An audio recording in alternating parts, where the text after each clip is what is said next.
are the voyages of the starship Enterprise. Its 5-year mission: to explore strange new worlds, to seek out new life and new civilization, to boldly go where no man has gone before.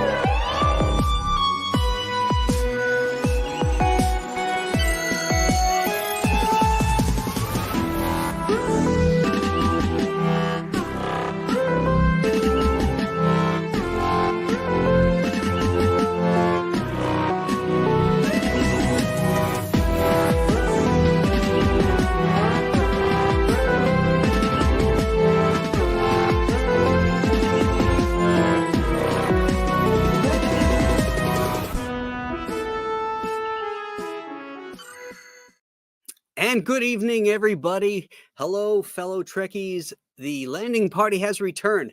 I was bitten by a Denibian slime worm and have been sick for the past 10 days. Not sure if I had COVID or walking pneumonia, but I was out of action for a bit. But I'm back. Aaron is back. And Anna won't be with us tonight. And I'm not sure about Ron. He hasn't shown up yet. But we are back, the landing party, and we are moving on to discuss Who Mourns for Adonais tonight, season 2 episode. So our captain's log starts at stardate 2412.04.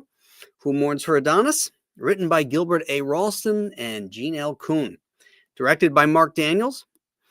Now, Who Mourns for Adonais starts off with an interesting premise. It's what if the civilization and gods of ancient Greece and Rome were inspired by powerful aliens that visited our world long ago. It's the chariots of the gods theory. The problem for me is there are some characterization issues in this episode. Scotty doesn't behave like the calm, cool bridge officer we all know and love, but instead acts like a high school kid stricken by a crush. Leonard Nimoy had recently received an Emmy nomination for his portrayal of Mr. Spock, and Shatner was completely overlooked. So script changes were made, which would allow Shatner more drama and things to do. Unfortunately, unlike his wonderful performances of restraint in the first season, we begin to see him here and later in the second and particularly in the third season, playing things big, and those are those Shatnerisms that people like to make fun of. The producers were also beginning to find that episodes where Kirk and Spock are separated don't work as well as when they play off one another.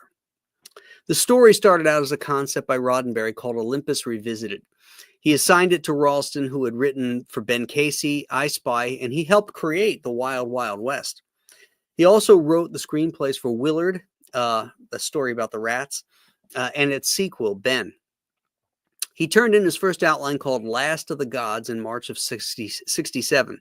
The initial reaction was the story veered too far into fantasy, particularly with the giant hand in space holding the Enterprise. One sequence that was in every script up until the very last shooting script was the surprise ending. And that ending was that Carolyn Palamas was impregnated by Apollo. And the episode ends with her carrying his child. I think that would have been awesome. It would have been one of those episodes like the Edith Keeler one, that everybody talks about because of that shock ending. And one of the questions, Bones asks is, what will be born, a god or a man? I think that would have been really cool. And it's too bad they didn't keep that in there. This was Ralston's one and only Star Trek assignment. So let's bring in Apollo Lopresti and see what he thinks about this episode. Welcome, Apollo. Have you gathered any? Kneel before Apollo. Herd my sheep. Would it have hurt to gather maybe a few laurel leaves? Yes.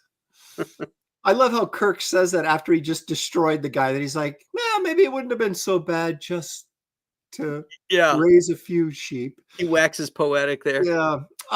Okay, so I got to ask you this question here. I got to get back up to speed. So how many episodes into the second season are we right now? We did Cat's Paw. We did Metamorphosis. Is this the third one? No, we also did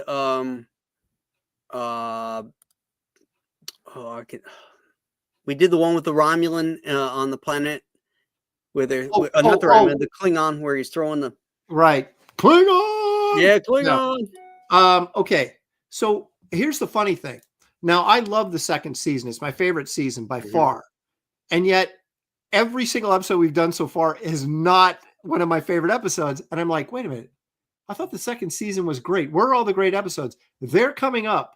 They are. And I'm like getting very, very anxious. But this one, in fact, the next one is a level episode. Yes. Yeah. And so what do I think of this episode? I'm kind of, I like the premise. I like the idea of it. I don't like Scotty in this episode at all because they've done this more than, this may be the first episode they did it in, but they did it to Scotty more than once, where he fell in love with somebody who wasn't interested in him. They almost make Scotty out to be this, this dolt or something, and it comes off as a lonely loser. Yes, exactly. Like, I got my engines, but yeah, and he's like, he's trying to be like chivalrous to this woman, and she's just not having it. It just, I felt bad for Scotty.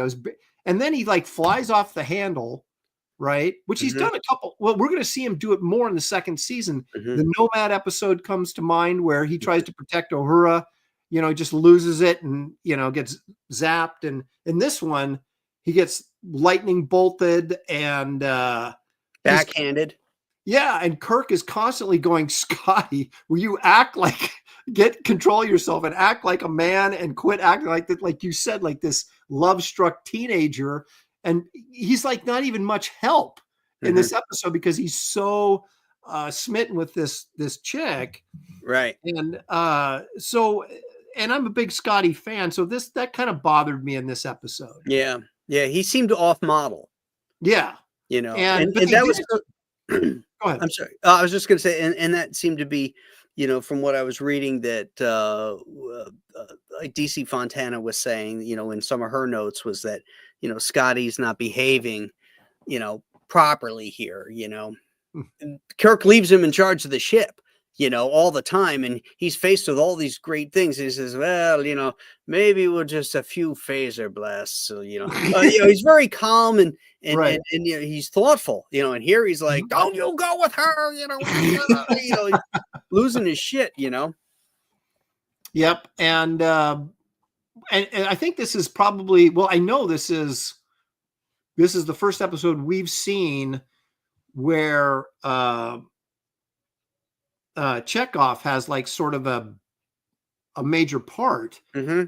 And so I always find that very interesting that and I always wondered how George Takei felt about the fact that they brought in the character of Chekhov and was instantly more popular than Sulu was. And he certainly got to do all these things that I'm sure Sulu was hoping that he would get to do.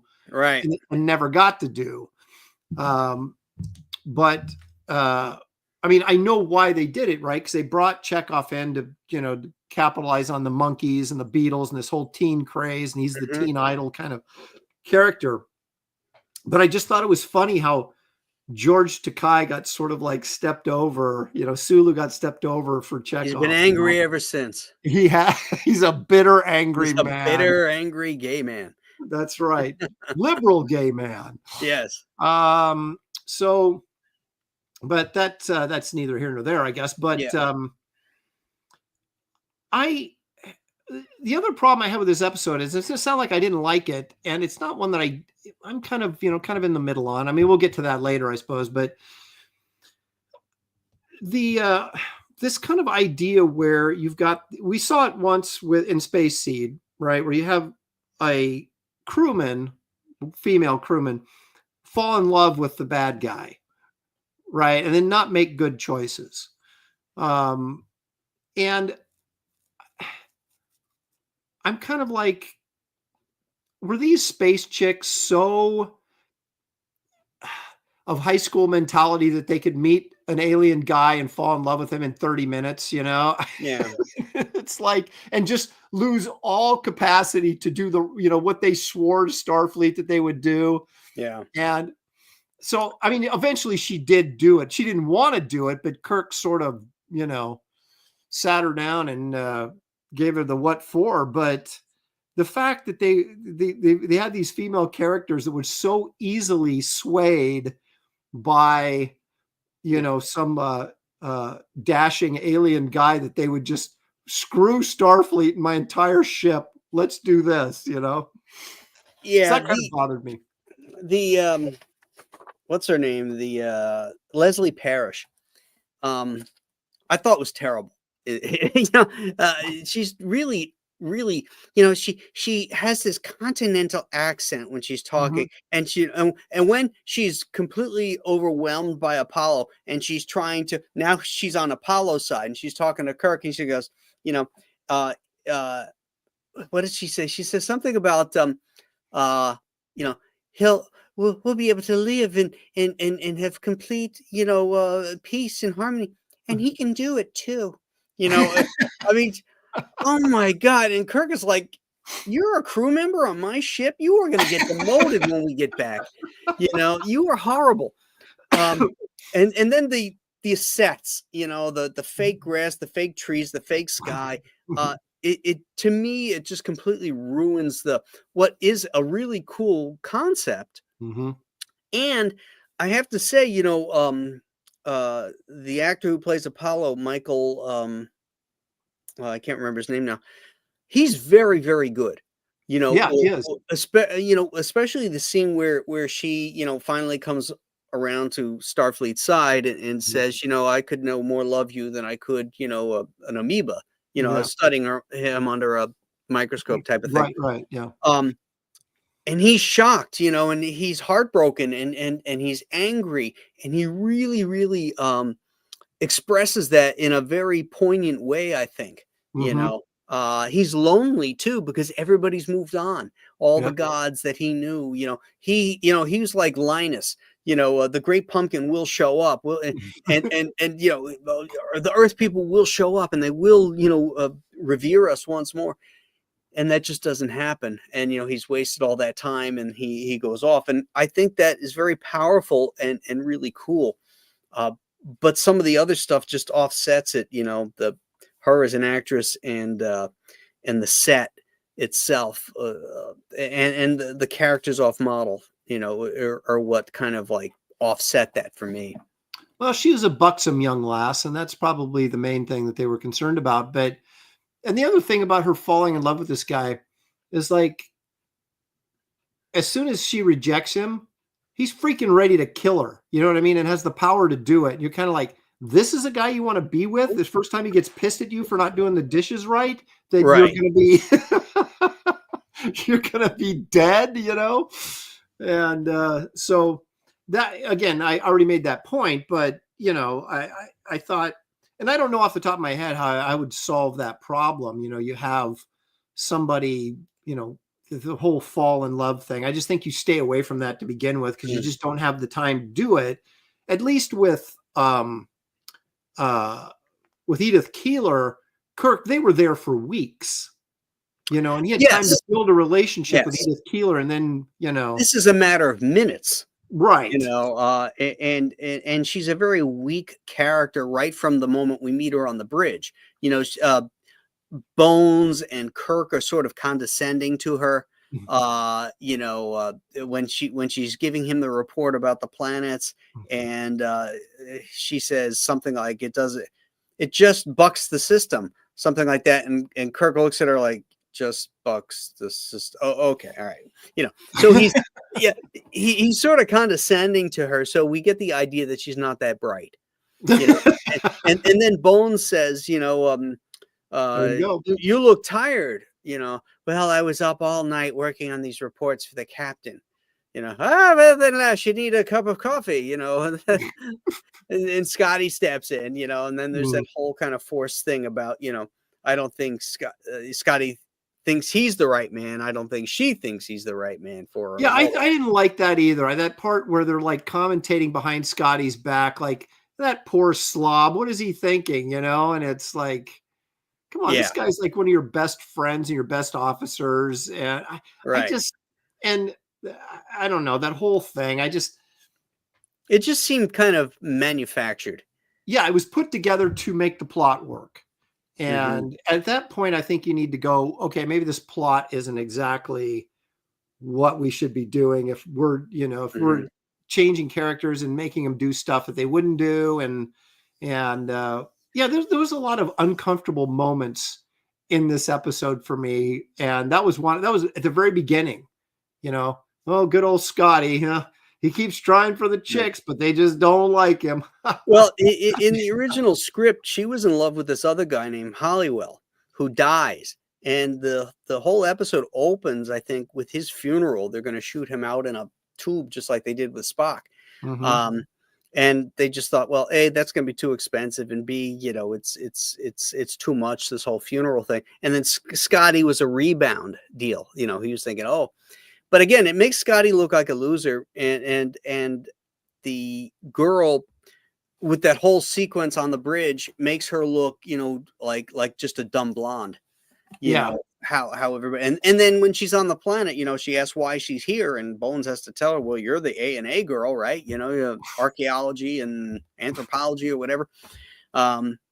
Yeah, that's right. I forgot. I am. Yeah, she never comes across as a strong individual, even competent in her job. It sounds like she's reading from a textbook when she's, well, what do you know about Apollo? Apollo was the god who, it's like asking a beauty contest winner, who repeats the question to you, Well, I think it would, and obviously I know they were trying to figure out ways to get more of the main characters in the episodes together, right? Which explains why Scotty was in this in that regard. But it would have made much more sense if, like you said, even if they hadn't killed her love interest, let's say we set up, they're having a relationship with her and this dude, and maybe they both end up going down the planet together. And that creates a difference, when it's not Scotty, you know what I mean? And it's like, could you have taken Spock, for example, and brought him down to the planet and not brought down Chekhov, right? And then you can leave Scotty on the bridge, and then you have this other guy who maybe gets killed, maybe doesn't, that's her love interest, and we don't have to make Scotty look like a dope, Yeah. Because in the other episodes, where they left him on the bridge in charge of things is when people started really falling in love with Scotty, because he was this, level-headed guy, who could take over the Enterprise when he needed to. Who wouldn't take crap from anybody. Right. Right. Yeah. He talks about that lily-livered, the mealy mouth, Ambassador Fox. Ambassador. Yeah. The Haggis is in the fire for sure. That was great. That was really great. And I love how Bones is always hanging around to he's like in on it, but almost like the Kane Mutiny with Fred McMurray. He talks guys into doing stuff, and then he's like, well, I didn't have anything to do with it. It was him. Right. Bones, what did he say in that? I mean, we're going back to that episode, the Taste of Armageddon, where he says, well, Scotty, you've really done it now, after he was egging Scotty on. Oh, yeah. You're not going to let him tell you what to do, are you? And then he's like, yeah, I'm not going to, he goes, oh boy, you really did it. What you suggest, Doctor? Well, I'm not in the command. I'm not in, command, I'm in medical, Exactly. What are you listening to me for? Yeah. Well, then get the hell back down to that deck and get off the bridge. Oh my gosh.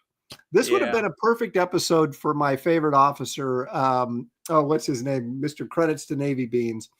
You could have brought him down there to mouth off to Apollo, but sadly they got rid of him after Catspaw. They got rid of him. Yeah. But Commander Kyle or Lieutenant Kyle, he got a promotion in this one, because in the other episodes where we saw him, he was like down in the transporter room, and he used to wear those technician garbs that kind of like pull over shit. Yeah. And this is the first time we see him actually on the bridge. And now he's a lieutenant, and he's wearing engineering outfit. Now this brings up that question. I think I brought this up during season 1, and it may just have been Kirk's pronunciation or Shatner's pronunciation of his name that threw me, but I could have swore that he was at one point Cowell and then became Kyle, because if you remember, he worked the control panel with a gold shirt in the first season in an episode or two. And I could have swore his name was Cowell, Mr. Cowell, but it could have been just the way Kirk was pronouncing his name. And then he ends up later in engineering as Kyle, running the transporter and different things. Mhm. So there was some confusion about what they wanted to do with Kyle there, but I like that guy as a supporting character, so I'm glad they kept him around. Yeah, he's great in Mirror Mirror too. In Yes. his mirror character. No, Mr. Spock. Yes, your agonizer. Please, yeah. He's like, no, The agonizer. Yeah, that's coming up too. Oh yeah, that's We're going to hit a bunch of really good episodes right in a row, because I think the next one is Pon Far. What's the one? Amok Time. Amok Time, and then after that is Doomsday Machine. Is and it? Yep, and then I think right after that may be Mirror Mirror. So we're going to hit. Oh, some good those ones. are some really good ones. Yep. Yeah, let's see here. I have several. Yeah. Doomsday. favorite- No, it's the Amok Time, Doomsday Machine, Wolf in the Fold. Oh, I love Wolf in the Fold too. Yeah. Then Even the though it's kinda- Changeling, the Yeah, that's Apple. good. Yeah, I'm okay on that one. Then Mirror Mirror, and then Deadly Years. Those are good. Yep, I love Deadly Years. I Mud. Don't like that. You don't like I Mud? I do. No. I thought just because it was funny, it was kind of a change of pace. It's too funny. And then right after that, you got The Trouble with Tribbles, which is again another funny one, which Roddenberry hated. That's like everybody's favorite episode is The Trouble with Tribbles. It always gets voted like 1 or 2. Not mine. City on the Edge of Forever. Yeah, it's okay. It's okay. It's a little off, off model. It is, but I'd say I like the funny ones like a Piece of the Action and things like that, just as kind of a change of pace. But I can understand why a purist might not find those as entertaining as perhaps I did. But but I digress, Graham. I'm going to pull myself back on the freeway now. Oh, okay. And, all right. Cat Wrangler. So did you find inconsistency in Apollo's powers and exactly what he was and what was in power? Was he really a god? Was the temple? The temple thing there, was that really his source of power, or was it just, and because he's got the hand in space, so he's obviously a powerful being, but where is this power source coming from? Well, he's got that extra organ, I think they said. Right, that channels the power. It channels the power through so that he could shoot the lightning bolts. But at the same time, at the end, he grows really big, even though the temple's been destroyed by phaser power. And he still has something going on. That's from his giant organ.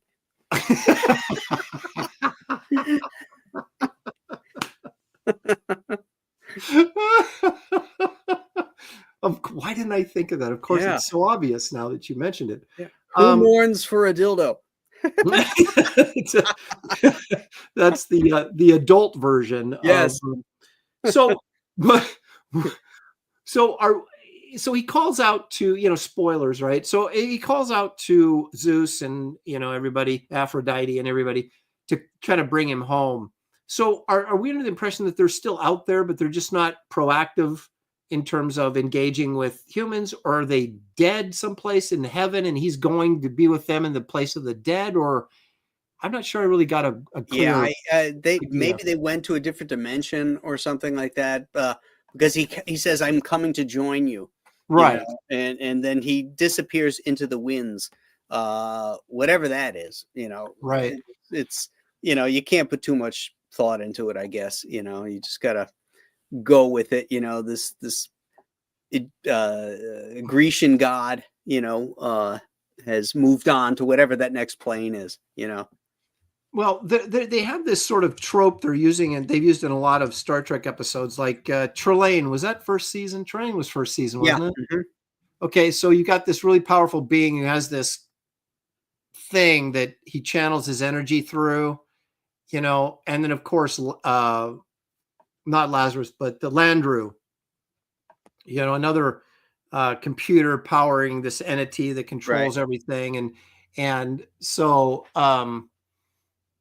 I didn't really notice it just as a casual fan watching the show, but now that we're sort of like intently watching these episodes every week, Mhm. I'm starting to realize that that's like this little almost Star Trek cliche now, or trope, that they have this being that has this energy source. And I guess that allows them to actually fight it, right? Because if you have this super powered being like Galactus or the Beyonder or something like that in comic book terms, how do you fight it? Because they're just too powerful. Well, you But get the ultimate nullifier. that's exactly right. Yeah. You have the Watchers show up with the ultimate nullifier. Yeah. He So sends Johnny Storm to go get it in the negative zone. yeah, it's like the Watcher can't be bothered to go get it himself. He's gonna, Johnny, you go get it. It'll be Well, fine. if he did, he'd be called the doer. So he goes from the Watcher He's to the the Watcher, advisor. you Yeah, that's know. right. He's Johnny, a Watcher, and then he Go becomes get an that advisor. ultimate nullifier, and I'll watch you. I'll watch while you do it.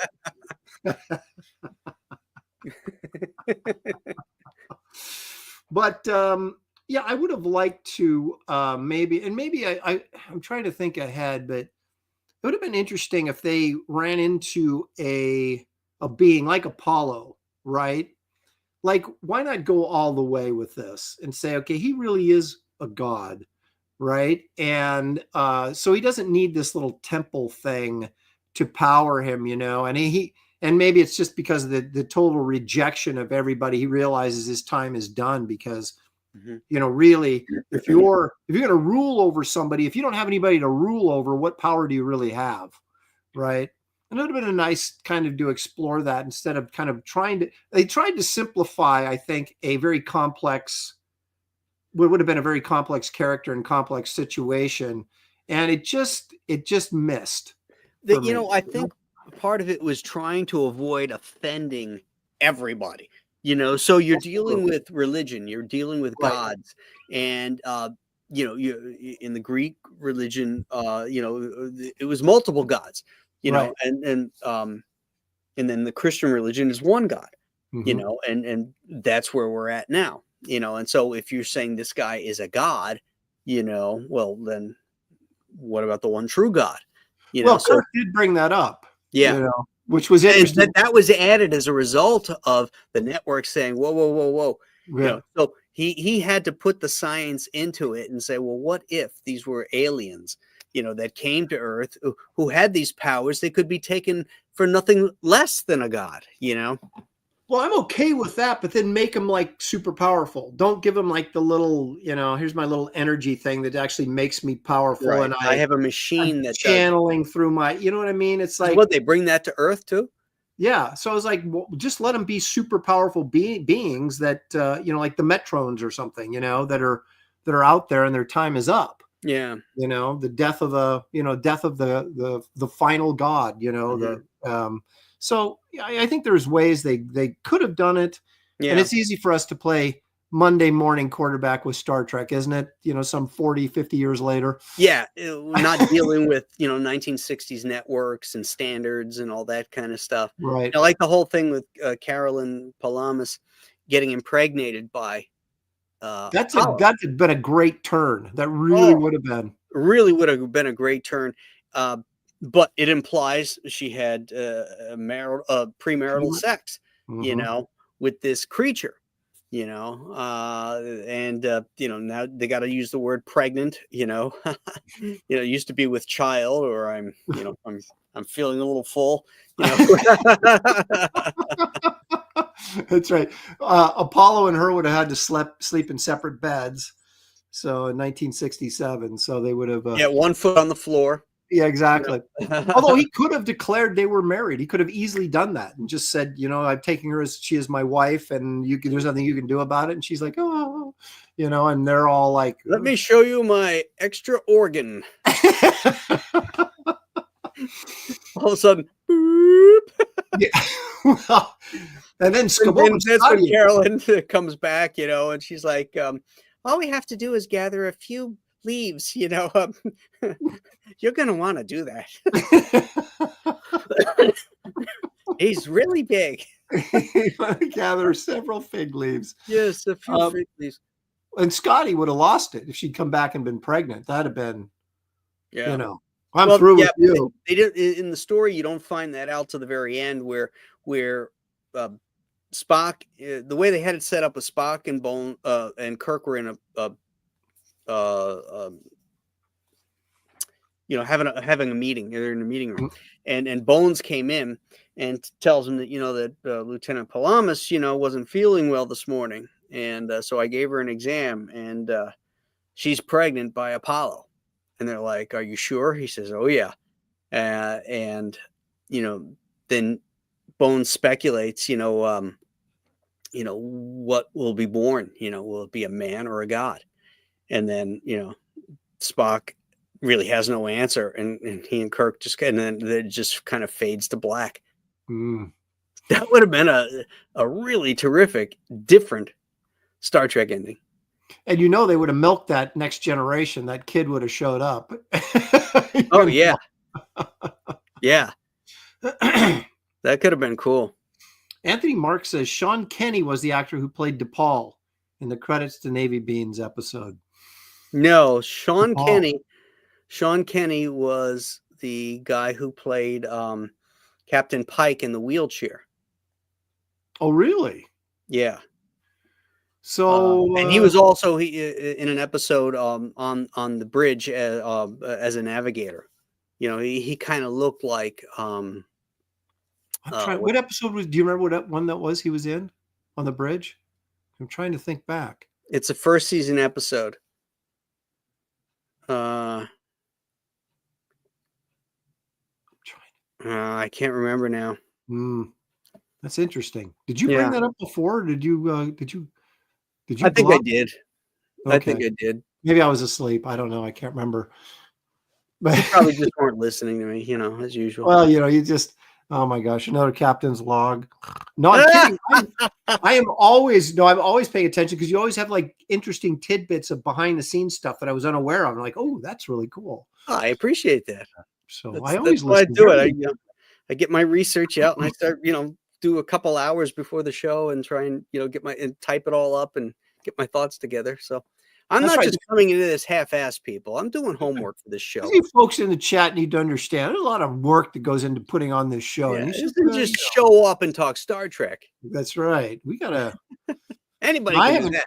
I haven't done any research. Graham does it all, but I'm here to play off whatever he says. So that's why I get the big buck. That's right. The big buck is right. Yeah, $1. About what I've earned. I feel pretty good about myself, though, that I actually watched the episodes, almost all of them. There's a few I haven't, but that's like my homework, the night before, watch the episode. And I enjoy that. I enjoy watching it with the intent of like just looking at everything, and kind of analyzing the episode a little bit and seeing what works, what doesn't work.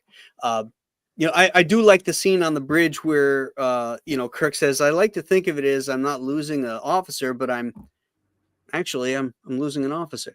I thought that was a really great scene. I like to look at it. I forgot about that. It's good. Yeah.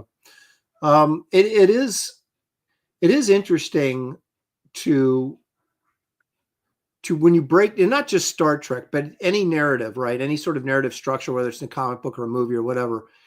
And you can just watch an episode, at least for me personally, I'll watch an episode or watch something and you'll walk away from it going, yeah, it was okay. It didn't really, but you didn't really watch it too closely to figure out why you feel that way. But then you go in and break it down. And usually when you break it down, you start finding out why you walked away with whatever reaction you did to the episode, right? Because the episodes that you love the most, your 10s, say we'll use one, we won't go ahead, we'll go back to with the Romulan sub fight. What the heck? Why can't I ever think of the name of that episode? where Kirk and the Oh, Romulan. Balance of Terror? Yeah, Balance of Terror, right? It's such a great episode, right? Yeah. And you don't go into that episode and critique it and start pulling out all these things that didn't work. You start talking about all the things that did work. And that's why you walked away from it going, that was really good. And it's the same thing like this with Apollo, or for me, Metamorphosis, or whatever. I walk away from it kind of with this sort of, and you kind of like, well, why did I feel that way? So you take the time to sit there and watch the episode, and you can start seeing why you felt that way. Yeah. So it is kind of interesting that how that, our emotional reaction to stuff is usually based on, something that we're perceiving subconsciously or whatever as we're watching it. I also found it interesting, when researching it, how they were talking about how episodes that have Kirk and Spock separated don't seem to do as well. And I find when I think back on those episodes too, I don't like them as much either, even though Kirk is the driving force of everything in the show. And it's really important that he be that character. I do like Spock as the right-hand man, to bounce things off of and to play off of and all that kind of stuff. Episodes like that focus on Spock stink. Like Galileo 7, the one where it's the one, I think it's a third season episode. Probably. That Lee Merriweather is in. Yes. Yeah. Kalinda. Yeah. And then Spock, the ship is like in the other part of the universe, and they've got to get back and all this kind of stuff.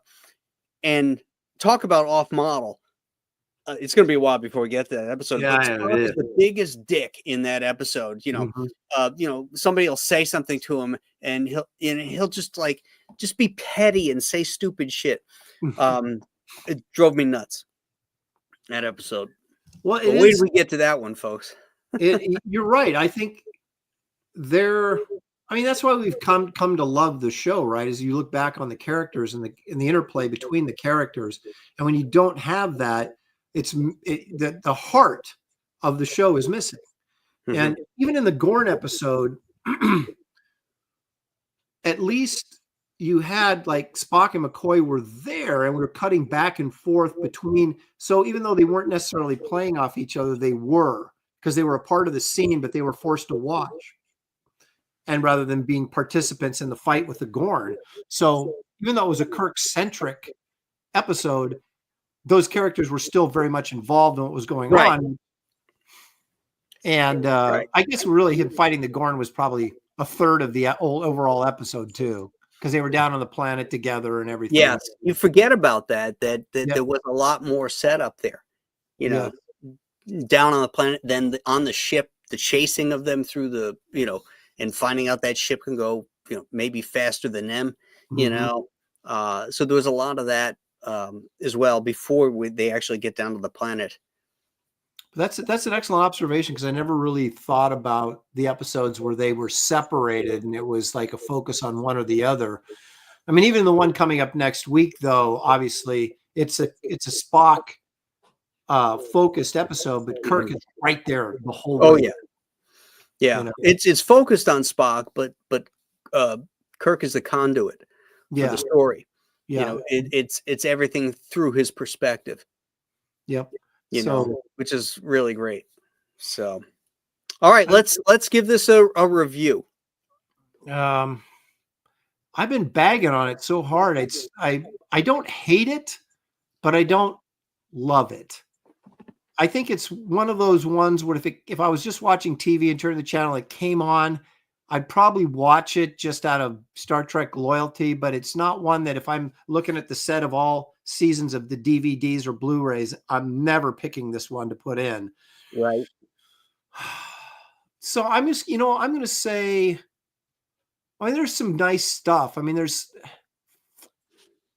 go 6 and say it's a little bit above average, a little above average, maybe overall. Cause there's actually some scary moments in this episode where she rejects him and he's like, this big ominous thing coming after her and kind And I liked, like you said, I liked the Apollo stuff, like at the end where he kind of gives a speech and you feel bad for the guy, Yeah. right? He's supposed to be the villain, but then all of a sudden you sympathize with him and you're Yeah. like, Yeah.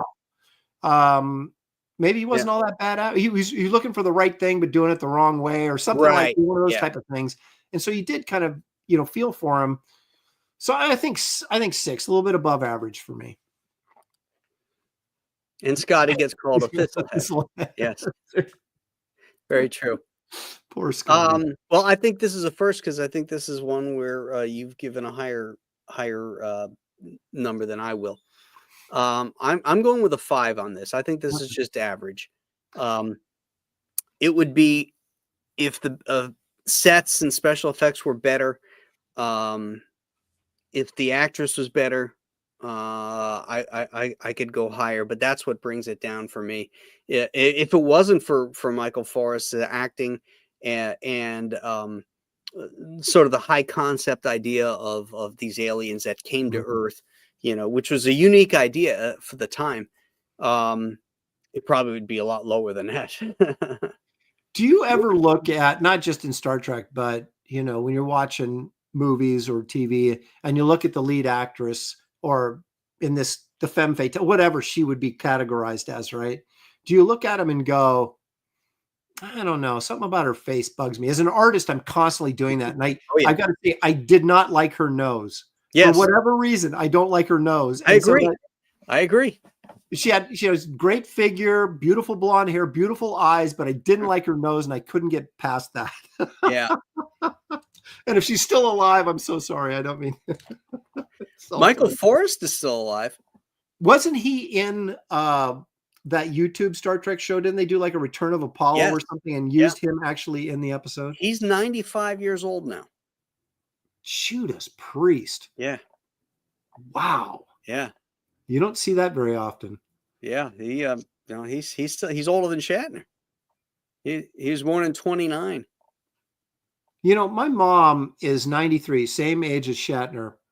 And she's doing pretty well for 93, but Shatner, I'm just amazed at how he's getting around physically at his age is pretty remarkable. Oh yeah. Doing shows and stuff and insulting Ron Barney, at his age, it's just incredible, really. I know. I look at how Stan was too at the end too, because I met him like a year before he died. He still had this really great handshake. He was sharp. He was in his 90s, wasn't he, when he was still doing conventions and stuff? He was 95 when he died. Man. So I met him when he was 94. Did you meet him at a show then? Yeah. So he was, wow. Yeah, it was a Rhode Island Comic Con. They did this thing where anybody that had worked at Marvel went on stage with Stan, to do the salute to him. And so we got introduced one by one, and I got to come out, and we all had stuff for him. Like I gave him a poster, and I shook his hand, and it was funny because, I didn't know they were going to do that. And I'm wearing a Batman shirt. He even commented on it too. I met Stan at when Marvel bought Malibu. There was this sort of big party they threw, and I was hanging out with the upper echelon of Malibu and at this kind of buffet line, and Stan had walked by, and Chris Olm, who was editor-in-chief at Malibu, waved to him, and it was kind of funny because he said, "Hey, Stan," and Stan, of course, said, "Hey," and then he went, "Oh, hey," because he did the fake hey, and then he realized he actually knew who it was, and then came back, and so it was like, "Hey, oh, hey," And so then I got introduced to him and got to meet him, but that's cool. Yeah, it was so I can say I never got to meet. Actually, it's not true. I did meet Jack too on his birthday party when Image threw this like big birthday party at San Diego for him, and I just walked in because I saw this thing going on. I'm like, what the heck's going on in here? And it was Kirby's birthday party. So and it was open to everybody. It wasn't just like I snuck in, but and there was, Jack and Roz over by the cake, and I, just, hey, big fan, that kind of thing, Yeah. But so I did get to meet both of them. So, yeah, me too. I got to meet Jack in San Diego. Again, the year before he died. Oh. Yeah. So you're the Grim Reaper. I guess so. I mean, yeah. Although I met you in Germany and I'm still alive. So You're that still was alive. that That's was true. a few years ago. So That is true. Although I've never felt quite as well since. I just a little peaked ever since you shook your hand. I tried to get you to drink German beer. That's right. Well, yeah, we did talk a lot of Star Trek, though, as I recall. We did. In between castles, when we were visiting Right. castles, we would talk quite a bit of Star Trek. We're on the Autobahn going 120 miles an hour. That's right. Julie was sitting on the hump like this. Yeah, it was Julie was like freaking out, wasn't she? Because we were going so fast. And, Yeah. And she's going to go straight out the front window because she's sitting on the hump. Yeah. Like, are these seatbelts any good? Because we're going pretty fast. And they didn't think anything of it, just, Oh, yeah. Yeah. They don't even bother sending out a wrecking crew because they're just picking up stuff, It's at 120 miles an hour, it's it's just, road pizza. Yeah. Well, we went up, we're really on a tangent here, but we went up to that, was it a church that had that really funky small glass? The outside elevator, the one that went sideways and yes. up. Yeah. Yeah, because I remember Julie was freaking out on that. Yeah, she was freaking out. She's claustrophobic. And once it went through the wall and you can't see outside and everything, she was like, whoa. Yeah, because it was we were kind of, you, me, Shelly, and Julie were just kind of jammed in there. That was a small thing, but it was so weird because it was like would bend around and stuff. Yeah. And make all those loud noises, as it's going around things like. Yeah, you're like, I hope this doesn't get stuck. Yeah, is this thing gonna really working? And the funny thing is, we got up to the bell tower, and I'm scared to death of heights. And so Julie and I stood back in the middle, and you and Shelly were looking over the edge, and we're in there going, yeah. I climbed to the top of the Cologne Cathedral too. Oh, did you? You went? That's right, because we were waiting on you to come back down. We're like, he didn't fall, did he? But it was like that thing was high. Oh yeah, and to get up there, it's these circular stairs, these tiny little stairs that are going up, and people are coming down, and you're like on the edge. It's like I got a thigh workout going up that thing. That's for sure. I never would have made it, and I couldn't even get to the top of I got to the feet of the Empire State Building, the Statue of Liberty, and that was it. Oh wow, you didn't go up, huh? No, Shelly did, and she was just like mocking me as I'm going. I said, I can't do it. I tell you, I will get up there and freeze, and then they'll be like, then you'll be even more embarrassed. So just, I'll just stay down here at her feet, and you go on up. Well, if you ever got bit by a radioactive spider, you'd be worthless, dude. I would be. Although if I could fly, I could probably cure myself of it by, going 10 feet, then 15 feet. And you get that confidence that you're not going to fall. Right. Because I figured out I'm not afraid of heights. I'm afraid of falling. So if I'm in an enclosed area, I'm fine. But if I feel like I could fall off a ledge or something like that, then I totally freak out. Well, technically, you're not even afraid of falling. It's the stopping you're really worried That's about. right. I'm afraid of landing. It's the sudden stop that gets you. Yeah, exactly. You ever see that movie Cliffhanger with Stallone? Oh, yeah. Oh, my gosh. The opening scene where that woman falls to her death from like 1,000,000 feet up, because they're trying to save her on that lifeline. And Stallone's got her hand and it just slips. And she's like, ah. I was like, oh, my gosh. So anyway, yeah. There you go. There's my phobias all wrapped up for you.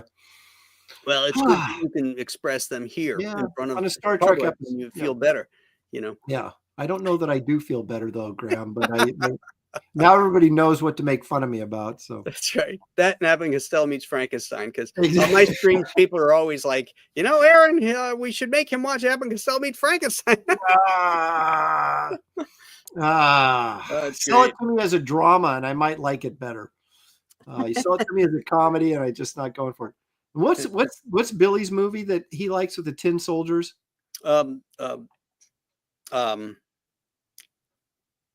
Oh shit! It's not the It's a March of the Wooden Soldiers. The March of the Wooden Soldiers. I'm like, what? Also known as Babes in Toyland. Yeah, babe. Whatever. Maybe I'm just too grumpy for my own good. I don't know. Well, did you like the Little Rascals? Yeah. Yeah. Okay. Funny, though. How about the Three Stooges? Did you watch the Three Stooges? Yeah, more or less. I thought they were funny sometimes, I mean, I didn't see a ton of that stuff, but I did, it wasn't must-see TV. I do love Abbott and Costello. I watched all those movies when I was a kid and had a greater appreciation for them when I was younger. And I do think they're hilarious. Their stand-up stuff and their radio stuff is incredibly funny. Right. I just didn't think this particular movie, I didn't think most of the jokes landed for me. So Okay. that's why and my daughter was the same way. And she's too much like me for my own good, I guess. But so we sat there and she was going, God, that was dumb. And I go, it was dumb. And so anyway, here I am. There it is. Childhood again. We need to make Aaron watch Abbott and Costello Meet Frankenstein from the top of the Statue of Liberty. Oh my gosh. Rick 1662 for the win tonight. Dude, last time I was there, I think Shelley and I were engaged. I don't know that we were married yet, but we were there, and she went all the way up to the torch. They still let you go up to the torch, which they don't let you do anymore. Oh, right. You have to stop at the crown, I guess, or right. But they used to be able to go up to the torch, and I think she went all the way up to the torch. Wow. So, and she went to the top of the Eiffel Tower too. We're in Paris. I went up about 3 stories, and I'm like, "That's it. I'm stopping right here." And she just kept on going. I'm like, "Yeah, let me know how it was." Yeah, I'm a chicken when it comes to that stuff. I can't take it. So, all right, gang. We're gonna wrap her up here. I want to thank everybody for tuning into our return to the landing party. We'll see you next week for the great Theodore Sturgeon script for Amok Time. Looking forward to it. And Friday night, I am closing out Escape from Monster Island. So if you haven't backed that, it's pinned to the chat here. Click on that. And it's also in the description too. Take a look at it. And, time's running out. Stuff's going to come down when it goes in demand on Saturday. So Aaron's got, is your stuff still in demand right now, Aaron? Oh, yeah. It'll be up for a while, but, feel free to back it. Even though it's going to be up for a while. Make me feel better. Excellent. Rate the God 3. Check that out as well.